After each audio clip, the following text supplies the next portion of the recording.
Give thanks and praise, ladies and gentlemen. It's good to have everybody back. I have had a request for some uh, elucidation on the concept of the seven seals.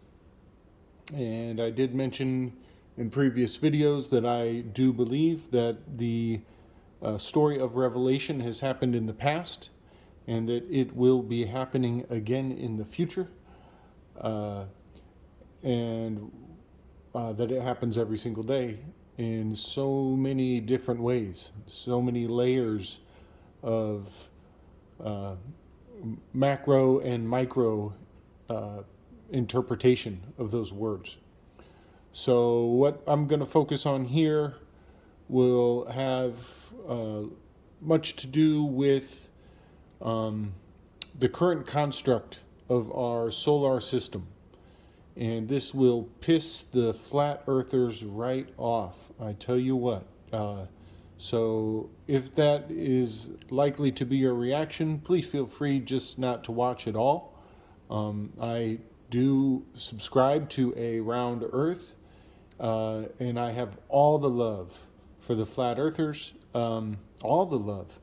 There is no animosity whatsoever because I understand both perspectives. I can stand in many worlds simultaneously and be devoid of bias or judgment for any perspective because there are infinite perspectives throughout time and space. So please bear with me while I show you a little bit of my perspective from my time and space. So here we go. I do believe that the Earth is larger than they tell us. I do believe that there is plus ultra. There are territories beyond, and Antarctica has much to do with that. But I'm not. That's not what this video is going to be about. This is going to be about the seven seals, breaking of the 4 out of 7 seals. If you watch previous videos, you will see that I do believe that the 9/11 ritual was an attempt to bring this revelation closer, sooner, to bring it to life, to manifest it in the construct that was given to us in the good book of Revelations. I already mentioned 4 plus 7 equals 11. 7 divided by 4, the 4 out of 7 seals will be broken, gives us 1.75, and those are the number of the 2 planes that crashed into the 2 towers, into the twin towers. 11, 1 and 1, the 2 towers, the 2 pillars of Solomon's temple. That has everything to do with everything. That is the number K. That is sovereignty, the king. Some would say reincarnation. Some would say immortality. Whichever way you want to put it, we are talking about the very fabric of reality as we experience it.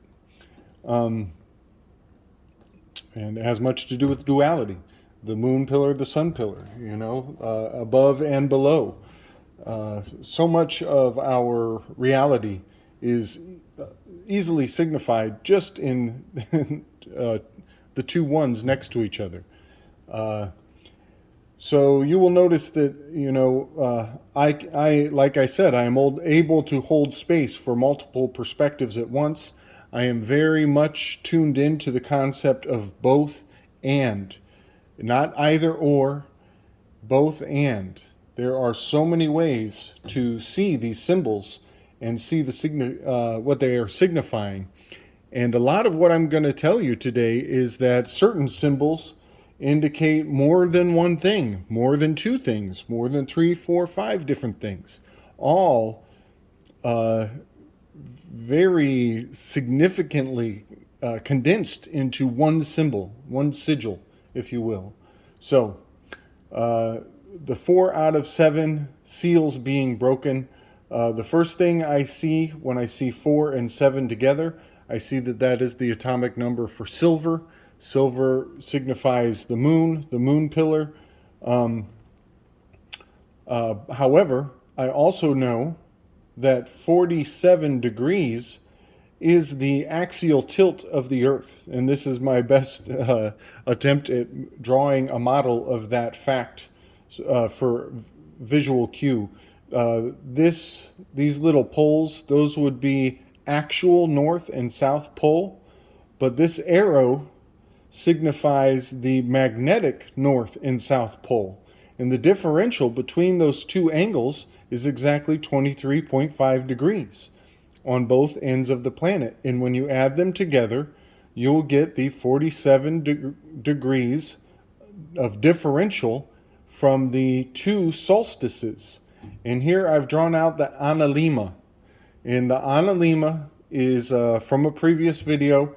It is a figure eight that the sun generates after 365 days. The sun, if you had a pane of glass, I've explained this before, and you put a sticker or a markation at 12 o'clock on the sun every day for 365 days, your stickers would generate this figure eight on your pane of glass.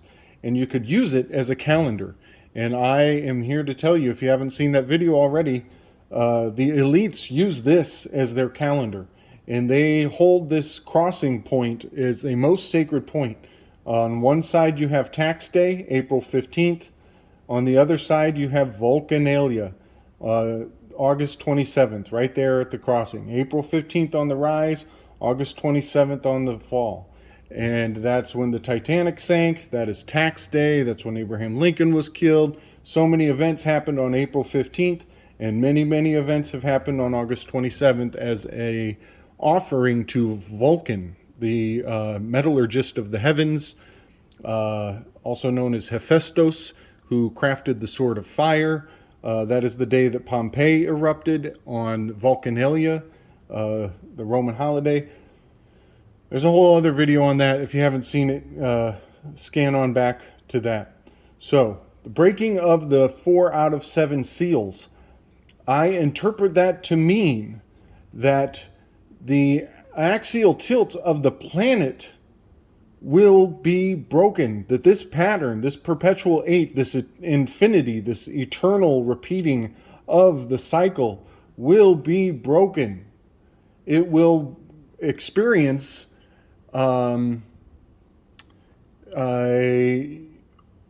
irregularity for the first time. And when the irregularity of this sacred shape becomes observable to the humans on planet Earth, then you better believe revelation is upon us. And so I'm going to add some more biblical significance to this claim, that I do believe that it has happened before and it will happen again. Anybody who knows about the Adam and Eve story by Thomas Chan that the CIA released, you have a good idea, a good foundation for the fact that there have been global catastrophes, and Einstein, Immanuel Velikovsky, many accomplished minds throughout history have pondered the fact that certain geological anomalies indicate to us that Earth has gone through very dramatic shifts.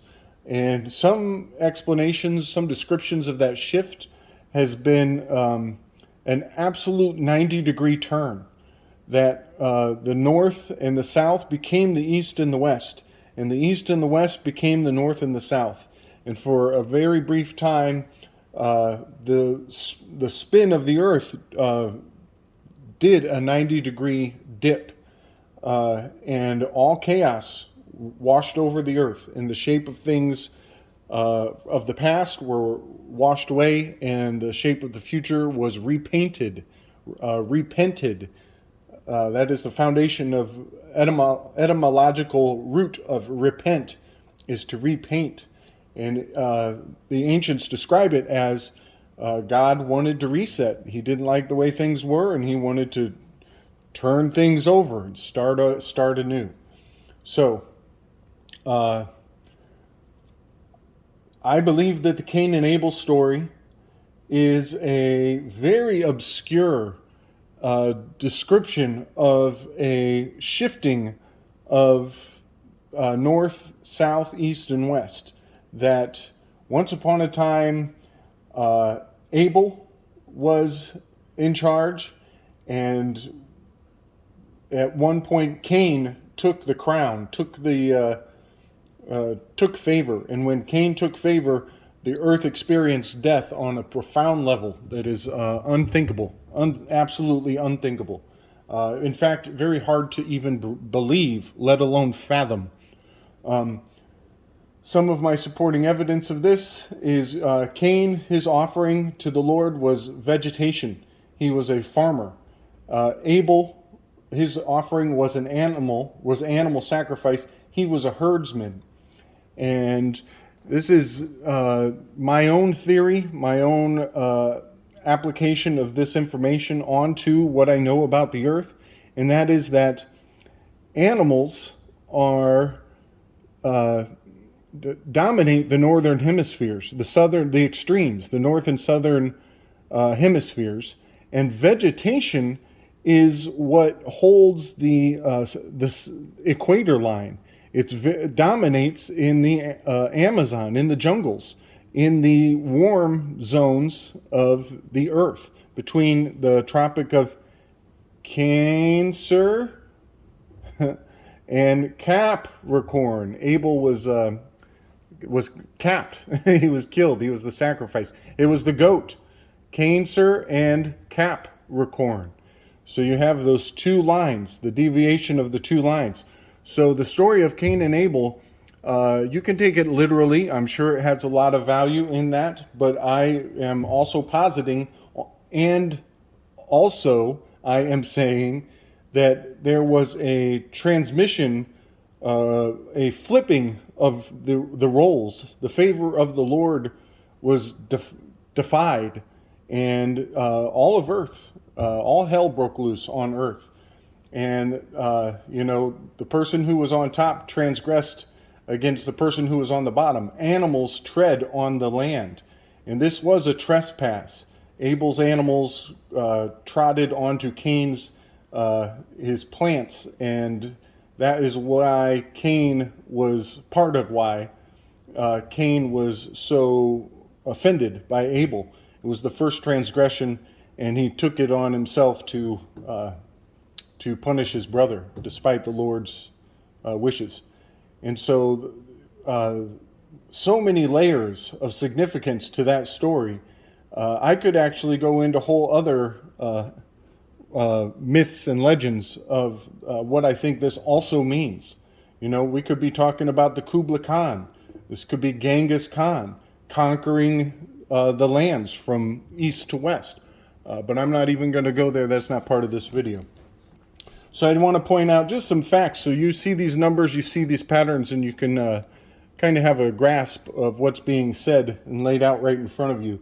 The Analema is the sun. It makes a nice wide figure 8. And over here is the lunar Analema. This happens every year. It takes 365 days to express this figure 8. Well, strangely enough, the moon makes a lunar Analema. And I looked it up, and it turns out the progression of the moon from the top to the bottom of its Analema is an 18.5-year cycle. And that lunar eclipses have an 18.5-year cycle, that pattern that can be predicted and can be used against the minds of man. There are many accounts of astronomers predicting the eclipses and using it for psychological warfare on the masses. So be weary of that. People get very, very superstitious, very, very prone to programming when the heavens behave in anomalous ways. And it's more than psychological. It's way more than psychological. And if I called it magic, I hope you wouldn't hold it against me, because it goes beyond explanation into some epigenetic, past life, whatever you prefer to call it. It's very deep, the programming, when these anomalies come into effect. And that is why we have this information preserved in the good book, so that we can know to keep an eye out for the breaking of these seals, for the alterations of the way things work. So I've gone a little too long on all of this, but here I've drawn a picture of the pyramid. I've shown you before there were two sphinxes at the bottom of the pyramid. One of them has been removed. You could say that was once maybe a breaking of the seals when that sphinx was lost. But in its day, there were two sphinxes. One was pointing at the north gate, the lion's gate up high, and the other lion was pointing at the southern gate. And those mark the Tropic of Cancer and the Tropic of Capricorn, and that 47-degree angle between the two sphinxes. And here, right now, we are coming up on the Lion's Gate. And this little place where I put my little hash mark here, that marks August 8th, 8/8. 8/8. Very, very significant day. Infinity. You could go into some crazy math on that. But we are dealing with the Lion's Gate. It's a very sacred day. Look it up. Learn a thing or two about what you're about to step into. High change is afoot, and people can feel it. I got my ears to the ground. People can feel there is some very powerful change coming. So get ready, folks. Wanted to point out that the symbol for Earth is this, just a circle with a cross in the middle. And that cross in the middle very much to me indicates that that tipping, that 90-degree turn of events. And 90 degrees is considered the angles of sorrow in astronomy and astrology. You can look into that. There's much to say about it. It does have to do with things being in opposition or in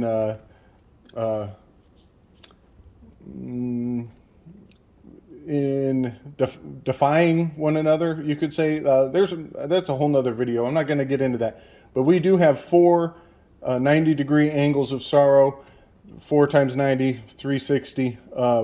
But that is a very significant symbol. You will see it everywhere. Know that you are dealing with Earth, regardless of your cosmology, flat, round, Reese's Pieces, whatever you want to consider the shape of the Earth to be. I want to point out that Mercury is signified by the 88.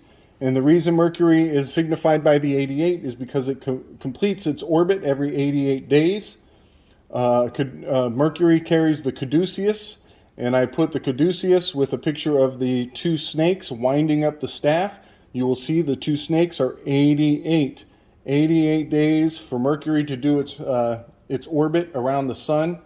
And also that also is signifying the two analimas, solar, lunar, on a pillar, the two pillars holding up the gates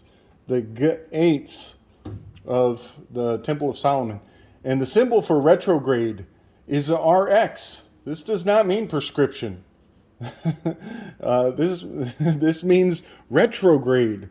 And so when you go into the doctor's office with symptoms and he gives you a piece of paper with this, he's sending you like the messenger, Mercury, he's sending you with a message in reverse out of his office. He's repelling your symptoms. He's putting them in reverse, so you'll leave the office and take your symptoms with you. This is quite a spell, and it's been used for so long, right under your nose, and most doctors would be offended by the concept that their script is, they're prescribed. This all goes back to the dung beetle, Kepler, the Khepri dung beetle. And Kepler, funny I said that, that's kind of a quite the slip. So when you go backwards out of his office into retrograde, then you go to the crossroads, seeking medicine, seeking remedy. You go back to the crossroads, and that's your corner drug store. And notice that they don't call them a medicine store. They call it a drug store. And there's quite a bit to say about that. Whole nother video. Drugs are the dregs. It's the bottom. It's the bottom of the barrel, so to say. I'm not going to get too into that. So I just wanted to point out Mercury 88 days, Caduceus 88, Analema of the lunar solar, all having everything to do with that 88. The Lion's Gate 8 is on its way, coming any day now. Prescription is RX. And just to blow everybody's mind, because it wouldn't be one of my videos if I didn't mention it, you can take the the letters for the word planets, and you can rearrange them to spell out placenta. And I do believe that that is in and of its own right a breaking of a seal, a revelation. We step into revelation when we come out of the gates of our mother, and the world is revealed to us. We are revealed to the world. And there's probably another video someday coming up on that. So there's a lot of signs and symbols for everybody to ponder. Really good YouTube channel to check out is Suspicious Observers. And he has a video he did where he went biblical on his very scientific point of view, and he never goes biblical, and it was his best video ever. He talked about the 4 horsemen riding out in the different colors of the different horsemen being the different spectrums of the sun as it changes, and we are in a very precarious position for this seal to be broken and for all hell to break loose. Check out Suspicious Observers. He's my favorite for space weather. So I hope I blew somebody's mind maybe a couple times with all that. Give me some feedback. Thumbs up, thumbs down. Tell me how much I suck, how awesome I am, whatever you want to tell me. Much love, y'all.